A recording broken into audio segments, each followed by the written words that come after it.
Hello नमस्कार दोस्तों, मैं अभिषेक कुमार यादव आप सभी लोगों का अपने इस प्रगति चैनल पे स्वागत करता हूं। चलिए आइए आज की करंट अफेयर्स की क्लास हम लोग शुरू करते हैं और आज अति महत्वपूर्ण क्वेश्चन आप लोगों के लेके आया हूं। ठीक है दोस्तों, तो उठा लीजिए नोटबुक पेन, नोटबुक के साथ बैठिएगा। बिना नोटबुक के पेन अगर बैठेंगे आप लोग तो इसमें आप चीजें नहीं सीख पाएंगे, क्योंकि इसमें हम आपको पहले ही वीडियो में बोल दिए थे कि आज इस क्वेश्चन में मतलब ये क्वेश्चन से अगर जितने क्वेश्चन बनने लग रहेंगे सभी को बताया जाएगा यहाँ पे। तो आइए चलिए आज का पहला क्वेश्चन शुरू करते हैं। 2 अगस्त 2022 को भारतीय महिला लॉन बॉल्स टीम ने किसे हराकर गोल्ड जीता है? तो यह टीम है साउथ अफ्रीका, दक्षिण अफ्रीका। दक्षिण अफ्रीका जो है गोल्ड जीत चुकी है, वो भी अब जीती है गोल्ड। ठीक है, तो साउथ अफ्रीका गोल्ड जीती है। 2 अगस्त 2022 को भारतीय महिला लॉन बॉल टीम्स ने किसे हराकर गोल्ड जीता है? तो साउथ अफ्रीका को हरा के, और यह जो टीम है यह टीम गोल्ड जीती है। और ये कौन सी टीम? जैसे देखिए भारतीय महिला लॉन बॉल टीम, यह 4 महिलाओं की टीम थी। 4 महिलाएं मिलके इस साउथ अफ्रीका को हराई हैं और गोल्ड जीत चुकी हैं। चलिए आइए अगले क्वेश्चन पे हम लोग आते हैं। हाल ही में किसने अटलांटिक महासागर में भारत और फ्रांस समुद्री समझौता सैन्याभ्यास में भाग लिया है? समुद्री साझेदारी सैन्याभ्यास MPX में हिस्सा लिया है। मतलब कि देखिए अभी इसके पहले वीडियो में एक क्वेश्चन आप लोगों को कराए थे कि अभी 15 अगस्त 2022 को, इसी 15 अगस्त को हमारे ब्राजील में आप एक हमारे भारत का जा रही है सैन्याभ्यास INS जो कि तरकस है, वो वहां पे झंडा फहराने के लिए जा रही थी। तो वही जहाज जा रही थी, तो वहां पे इंडिया और फ्रांस के बीच ये समुद्री रास्ते से, समुद्री मार्ग से जा रही थी। तो इन दोनों में साझेदारी कर लिए, वहां पे मतलब इस अभ्यास का प्रयास शुरू कर रहे थे, वो जो एक्सरसाइज थी। तो इसका नाम है, कौन सी जहाज थी वही पूछ रहा है। हाल ही में किसने अटलांटिक महासागर में भारत और फ्रांस के बीच समुद्री सैन्य अभ्यास में भाग लिया? तो INS तरकस। INS तरकस इसका सही जवाब होगा, INS तरकस।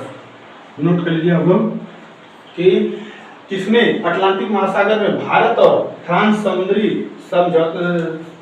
समुद्री साझेदारी सैन्याभ्यास हिस्सा में भाग लिया? तो INS तरकस में भाग लिया। आइए अगले क्वेश्चन पे चलते हैं हम लोग। 2 अगस्त 2022 को केंद्रीय मंत्री हरदीप सिंह पुरी ने, इसको हम यूज कर देते हैं क्योंकि समझाने में आसानी रहेगा। इसके बाद वाला जो क्वेश्चन देखिए, इसमें कुछ समझाना है आप लोगों को। क्वेश्चन इसमें क्या बोल रहा है, ये 2 अगस्त 2022 को केंद्रीय मंत्री हरदीप सिंह पुरी ने कहां पर ONGC पैरा खेल 2022 का उद्घाटन किया है? तो ये देखिए, ये पहले बात तो ये जानना चाहिए कि केंद्रीय मंत्री हरदीप सिंह पुरी, ONGC की बात आई है। ONGC तो ONGC की पहली हेड, इस समय हेड कौन है? पहली भारतीय महिला है, इस समय हेड है अलका मित्तल। ONGC की हेड है अलका मित्तल और ये पहली भारतीय महिला है। ONGC की पहली हेड अलका मित्तल हो गई। अब देखिए ये जो पैरा खेल है, पैरा खेल का मतलब क्या होता है? पैरा खेल जो है, पैरा खेल दिया, पैरा खेल का मतलब दिव्यांग खिलाड़ियों के लिए है। पैरा खेल जो है यह है दिव्यांग खिलाड़ियों के लिए। दिव्यांग खिलाड़ियों के लिए है हमारा पैरा खेल। तो क्या बोल रहा है, पैरा खेल 2022 का उद्घाटन किया है। और यह पहली बार शुरू कब से हुआ था? पैरा खेल जो है यह पहली बार शुरू हुआ था 2017 से शुरू हुआ था। और इस बार कौन से नंबर का है? चौथे नंबर का होने जा रहा है 2022 में। इसका उद्घाटन किए हैं हरदीप सिंह पुरी जी न्यू दिल्ली में। न्यू दिल्ली में इसका आयोजन उद्घाटन हुआ है। वहीं पे एक खेल मैच खेला जाएगा न्यू दिल्ली के प्रयागराज स्टेडियम में। प्रयागराज स्टेडियम में, ठीक है। तो ये देखिए कि हमारा क्वेश्चन था कि 2 अगस्त 2022 को केंद्रीय मंत्री हरदीप सिंह पुरी ने कहां पर ONGC, चौथे ONGC पैरा खेल 2022 का उद्घाटन किए हैं? तो वह किए हैं हमारे नई दिल्ली में। इस बार चौथे नंबर का है। और पैरा खेल का मतलब दिव्यांग खिलाड़ियों के लिए। ONGC की बात है तो ONGC की हेड है पहली भारतीय महिला है अलका मित्तल जी। चलिए आइए अगले क्वेश्चन पे हम चलते हैं, नेक्स्ट क्वेश्चन पे। क्या बोल रहा है? इसरो ने किस लॉन्चिंग व्हीकल से EOS-2 और आजादी सैट उपग्रह लॉन्च किया है? इसमें एक उपग्रह है, इसका नाम पूछ रहा है कि किस नाम से ये लॉन्च किया। EOS और आजादी सैट उपग्रह लॉन्च किया है किस लॉन्चिंग व्हीकल से? तो इसका नाम है SSLV जो उपग्रह है, इससे इसको लॉन्च किया है। और इसका मतलब, इसका फुल फॉर्म क्या होता है? Small satellite, SSLV small satellite launching vehicles, small satellite launching vehicles, ये है जो हमारा लॉन्चिंग इस उपग्रह से किया है। तो आइए अगले क्वेश्चन पर लोग चलते हैं, नेक्स्ट क्वेश्चन। तब तक आप लोग नोट कर लीजिए इसको।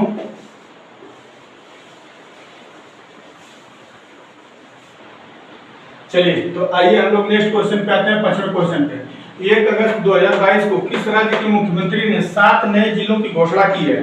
तो इसके बारे में बात कर लेते हैं। 1 अगस्त 2022 को किस राज्य के मुख्यमंत्री ने 7 नए जिलों को घोषणा की है? तो ये हमारा है वेस्ट बंगाल, मतलब पश्चिम बंगाल। पश्चिम बंगाल में इस समय कितने राज्य थे? इस समय 23 हैं। 7 और नए राज्यों की घोषणा की है, तो कितने टोटल हो गए? मतलब अब राजस्थान पश्चिम बंगाल में 30 राज्य होंगे। 23 राज्य इस समय थे, 7 राज्य नए जुड़ रहे हैं जिन्होंने 1 अगस्त 2022 से राज्य के मुख्यमंत्री, यही पश्चिम बंगाल के मुख्यमंत्री जी ने 7 राज्यों की घोषणा की। पश्चिम बंगाल के मुख्यमंत्री इस समय कौन है? ममता बनर्जी। ममता बनर्जी जी हैं वहां के मुख्यमंत्री। आइए इसी पे अभी हाल ही में एक और लॉन्च हुआ है, आप लोग अब कमेंट सेक्शन में बता दीजिए कि आंध्र प्रदेश में अभी कहीं पे और ये बात हुई है कि आंध्र प्रदेश में इस समय 13 जिला है, लेकिन वहां पे भी 13 नए जिलों की घोषणा हो चुकी है। मतलब अब वहां पे भी 26 जिले बनेंगे। आंध्र प्रदेश में भी 13 इस समय जिले, लेकिन अभी हाल ही में करंट का ये भी न्यूज है कि 13 और जिले बनने जा रहे हैं। आंध्र प्रदेश में 13 नए जिलों की घोषणा हो चुकी है, तो अब टोटल हो जाएंगे 36 जिले, 26 राज्य। आइए अगले क्वेश्चन पे हम लोग चलते हैं। प्रतिवर्ष विश्व स्तनपान दिवस या विश्व स्तनपान सप्ताह कब मनाया जाता है? तो यह मनाया जाता है 1 से 7 अगस्त के बीच। 1 से 7 अगस्त तक यह मनाया जाता है। देखिए विश्व स्तनपान दिवस का मतलब क्या होता है? विश्व स्तनपान सप्ताह जो होता है, इसका मतलब होता है कि जब बच्चा पैदा होता है तो उसमें जो पहला दूध पिलाया जाता है माँ का, वो एकदम गाढ़ा दूध होता है, पीला एकदम गाढ़ा दूध होता है, और वो बच्चे के अमृत के समान दूध होता है, बच्चे का वो एकदम अमृत। तो वही बोल रहा है विश्व स्तनपान सप्ताह दिवस कब मनाया जाता है? तो 1 से 7 अगस्त के बीच मनाया जाता है। आइए अगले क्वेश्चन चलते हैं। किसने पत्र सूचना कार्यालय PIB का नया महानिदेशक के रूप में पदभार ग्रहण किया है? तो ये है हमारे सत्येंद्र प्रकाश।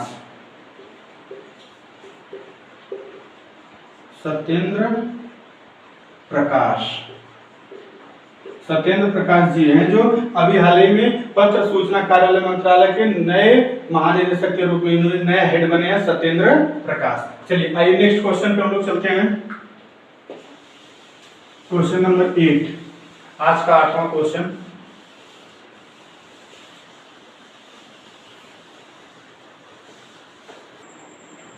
चलिए, संस्कृति मंत्रालय ने किसकी जयंती के अवसर पर तिरंगा उत्सव का आयोजन किया है? तो यह है हमारे पिंगली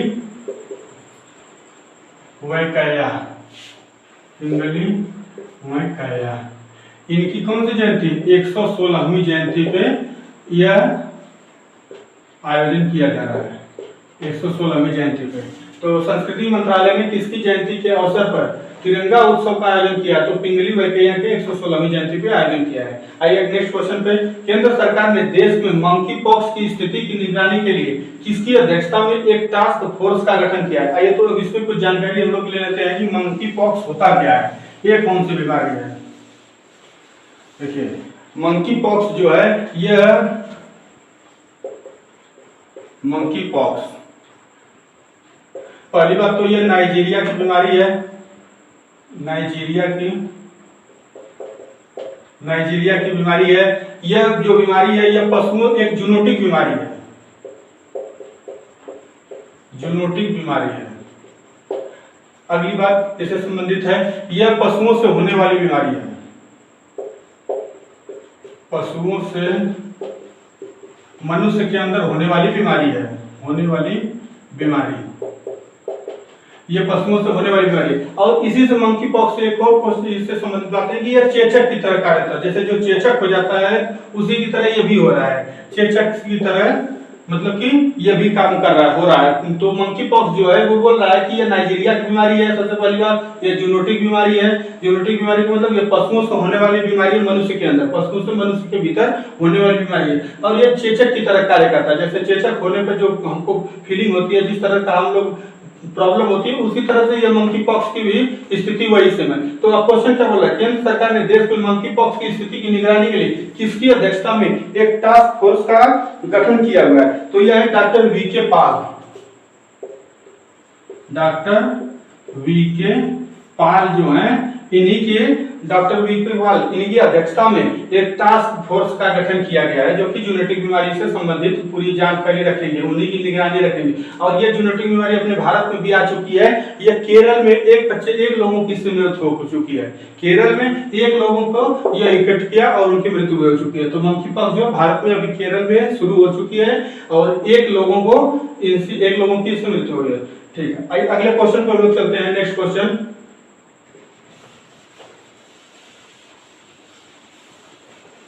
अगला क्वेश्चन है कि भारत हाल ही में गूगल भारत के कितने शहरों में स्ट्रीट व्यू सर्विस सेवा लॉन्च किया है? तो यह भारत के 10 शहरों में किया है। भारत के 10 शहरों में जो है गूगल भारत हाल ही में गूगल भारत के कितने शहरों में, मतलब जो गूगल है ये भारत में 10 शहरों में स्ट्रीट व्यू लॉन्च किया। स्ट्रीट व्यू का मतलब कि यह गली बताएगा, गली को सीधे बताने का सेवा लॉन्च हो जाएगी। तो आज का ये आखिरी क्वेश्चन था। चलिए ठीक है दोस्तों, फिर हम लोग कल अगले मिलते हैं इसी के साथ, अगले नए अंदाज के साथ। और हाँ, वीडियो अगर अच्छी लगे तो लाइक करके जरूर ठोकिएगा, लाइक और सब्सक्राइब करना ना भूलिएगा। ठीक है सर।